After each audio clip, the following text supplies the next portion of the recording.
Now this is what you shall do to them to consecrate them, that they may serve me as priests. Take 1 bull of the herd and 2 rams without blemish, and unleavened bread, unleavened cakes mixed with oil, and unleavened wafers smeared with oil. You shall make them of fine wheat flour. You shall put them in 1 basket, and bring them in the basket, and bring the bull and the 2 rams. You shall bring Aaron and his sons to the entrance of the tent of meeting, and wash them with water. Then you shall take the garments, and put on Aaron the coat and the robe of the ephod, and the breastpiece, and gird him with the skillfully woven band of the ephod. And you shall set the turban on his head, and put the holy crown on the turban. You shall take the anointing oil, and pour it on his head, and anoint him. Then you shall bring his sons, and put coats on them, and you shall gird Aaron and his sons with sashes, and bind caps on them.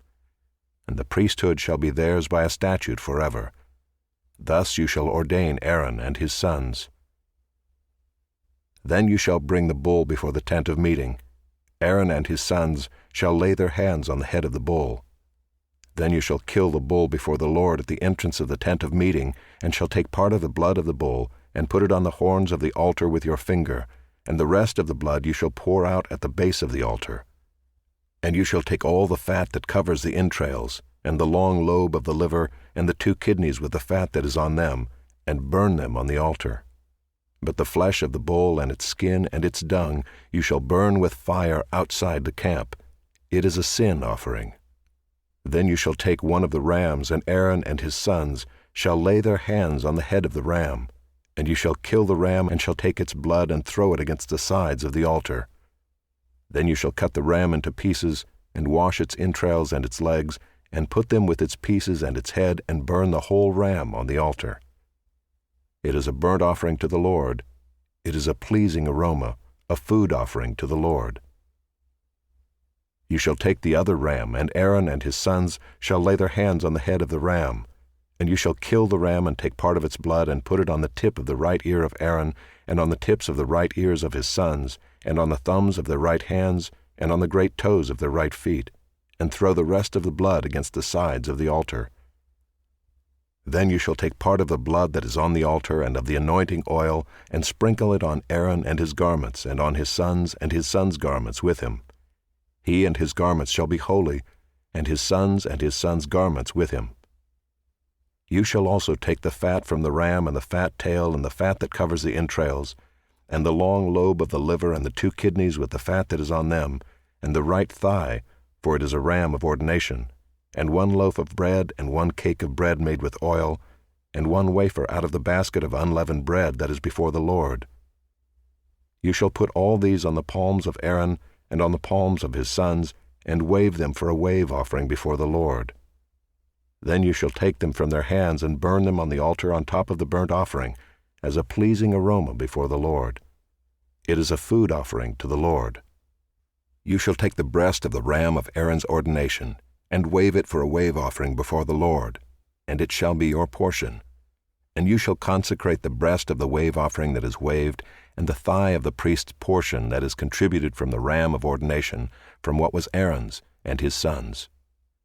It shall be for Aaron and his sons as a perpetual due from the people of Israel, for it is a contribution. It shall be a contribution from the people of Israel, from their peace offerings, their contribution to the Lord. The holy garments of Aaron shall be for his sons after him. They shall be anointed in them and ordained in them. The son who succeeds him as priest, who comes into the tent of meeting to minister in the holy place, shall wear them 7 days. You shall take the ram of ordination, and boil its flesh in a holy place. And Aaron and his sons shall eat the flesh of the ram and the bread that is in the basket in the entrance of the tent of meeting. They shall eat those things with which atonement was made at their ordination and consecration, but an outsider shall not eat of them, because they are holy. And if any of the flesh for the ordination or of the bread remain until the morning, then you shall burn the remainder with fire. It shall not be eaten, because it is holy. Thus you shall do to Aaron and to his sons according to all that I have commanded you. Through 7 days shall you ordain them, and every day you shall offer a bull as a sin offering for atonement. Also you shall purify the altar, when you make atonement for it, and shall anoint it to consecrate it. 7 days you shall make atonement for the altar and consecrate it, and the altar shall be most holy. Whatever touches the altar shall become holy. Now this is what you shall offer on the altar: 2 lambs a year old, day by day, regularly. 1 lamb you shall offer in the morning, and the other lamb you shall offer at twilight. And with the first lamb 1/10 measure of fine flour, mingled with 1/4 of a hin of beaten oil, and 1/4 of a hin of wine for a drink offering. The other lamb you shall offer at twilight, and shall offer with it a grain offering and its drink offering, as in the morning, for a pleasing aroma, a food offering to the Lord. It shall be a regular burnt offering throughout your generations at the entrance of the tent of meeting before the Lord, where I will meet with you to speak to you there. There I will meet with the people of Israel, and it shall be sanctified by my glory. I will consecrate the tent of meeting and the altar. Aaron also and his sons I will consecrate to serve me as priests. I will dwell among the people of Israel, and will be their God. And they shall know that I am the Lord their God, who brought them out of the land of Egypt, that I might dwell among them. I am the Lord their God.